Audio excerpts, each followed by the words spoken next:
A new consciousness is developing which sees the earth as a single organism and recognizes that an organism at war with itself is doomed.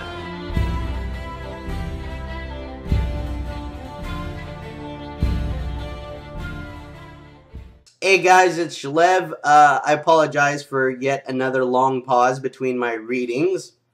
I finally got the motivation to start them back up again today when the user I Hate Baal came and left a comment on my channel. It's a comment that says, "So, still think Leviticus 11 is funny? You are starting to look like a pig. You are what you eat. Oink, oink." So for those of you who have been looking forward to more of these readings, you can thank the user I Hate Baal for giving me the motivation to start these readings back up again. We are on 2 Samuel chapter 1. After the death of Saul, David returned from his victory over the Amalekites and spent 2 days in Ziklag. On the third day, a man arrived from Saul's army camp. He had torn his clothes and put dirt on his head to show that he was in mourning. He fell to the ground before David in deep respect. Now there's an idea. The next time I'm feeling kind of down, don't want anyone to bug me, I'll just put some dirt on my head, tear my clothes. No one will bug me. Makes perfect sense. Oh, except actually that what will probably happen is people will come up to me, "Dude, you got dirt on you, you should probably wash that off. Dude, your clothes are torn, maybe you should get some new ones." And I'll be like, "Fuck you, I'm in mourning, leave me alone." And of course they'll be completely confused because, of course, that doesn't make any sense. It doesn't make any sense to tear perfectly good clothes because you're feeling a little down. That's not going to make things better. If anything, that'll make things worse. And you put dirt on your head? No, that's not going to make things better. All right, see, the thought process of the people who came up with this idea is complete idiocy. These followers of Yahweh are stupid. They're not bright people. Anyway, where have you come from? David asked. "I escaped from the Israelite camp," the man replied. "What happened?" David demanded. "Tell me how the battle went." The man replied, "Our entire army fled from the battle. Many of the men are dead, and Saul and his son Jonathan are also dead." "How do you know Saul and Jonathan are dead?" David demanded of the young man. The man answered, "I happened to be on Mount Gilboa, and there was Saul leaning on his spear with the enemy chariots and charioteers closing in on him. When he turned and saw me, he cried out for me to come to him." Okay, hang on a second. Let's back up a bit here. I happened to be on Mount Gilboa, and there was Saul leaning on his spear. If we recall back to the final chapter of 1 Samuel, Saul killed himself by falling on his sword. Here it's talking about him leaning on his spear. Okay, you know how sometimes we talk about how there's contradictions in the Bible? Sometimes there are people who are like, oh, no, there's no contradictions in the Bible. You guys just are misinterpreting it or something like that. Of course, there's obviously a difference between a spear and a sword. This is another example of a contradiction. Now, it could be an issue of, maybe there's a translation error. Maybe the translator is to blame for this. Maybe in the other book it should have said spear. Or maybe in this one it should have said sword. Maybe that was the intention and that there's just a translation error. Of course, if that's the case, if these contradictions that we're seeing are just a bunch of translation errors, if the Bible is lost in translation, then your entire religion is lost in translation. But anyway, sees Saul leaning on his spear with the enemy chariots and charioteers closing in on him. "When he turned and saw me, he cried out for me to come to him. 'How can I help?' I asked him. He responded, 'Who are you?' 'I am an Amalekite,' I told him. Then he begged me, 'Come over here and put me out of my misery, for I am in terrible pain and want to die.' So I killed him," the Amalekite told David, "for I knew he couldn't live. Then I took his crown and his armband, and I have brought them here to you, my lord." Okay, actually, if we recall back to what actually happened in that chapter, this guy, this Amalekite, wasn't in it. He wasn't there. All right?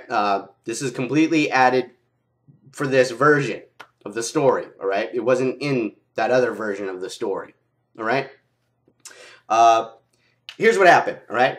Saul was wounded in battle. Okay?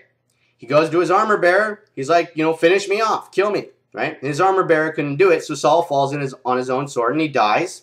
All right, that's what he says. He falls on his sword and he dies. And so the armor bearer then falls on his own sword and dies. All right.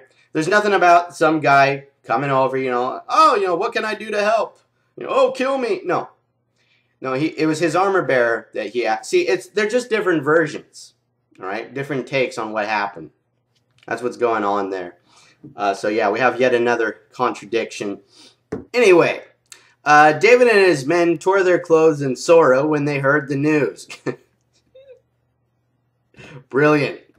They mourned and wept and fasted all day for Saul and his son Jonathan, and for the Lord's army and the nation of Israel, because they had died by the sword that day. That's right, they're fucking fasting. That's genius. That's obviously going to make them feel a lot better. Yes, I'm sad, so I'm going to be hungry. Yes, that's a great idea. Then David said to the young man who brought the news, "Where are you from?" And he replied, "I am a foreigner, an Amalekite who lives in your land." "Why were you not afraid to kill the Lord's anointed one?" David asked. Then David said to one of his men, "Kill him." So the man thrust his sword into the Amalekite and killed him. "You have condemned yourself," David said, "for you yourself confessed that you killed the Lord's anointed one." He's talking to a dead corpse. A lot of good that's going to do. You see what I'm saying? These people, they don't think this shit through. You just had the guy killed, and now you're talking to him. He can't hear you. Anyway, then David composed a funeral song for Saul and Jonathan, and he commanded that it be taught to the people of Judah. It is known as the Song of the Bow, and it is recorded in the book of Jashar. That's right, we're back to Bible musical. The rest of this chapter is a song. I'm not going to sing it. I'm just going to read it. Anyway, it says, "Your pride and joy, O Israel, lies dead on the hills. Oh, how the mighty heroes have fallen. Don't announce the news in Gath. Don't proclaim it in the streets of Ashkelon, or the daughters of the Philistines will rejoice, and the pagans will laugh in triumph. O mountains of Gilboa, let there be no dew or rain upon you, nor fruitful fields producing offerings of grain. For there the shield of the mighty heroes was defiled. The shield of Saul will no longer be anointed with oil. The bow of Jonathan was powerful, and the sword of Saul did its mighty work. They shed the blood of their enemies and pierced the bodies of mighty heroes. How beloved and gracious were Saul and Jonathan. They were together in life and in death. They were swifter than eagles, stronger than lions.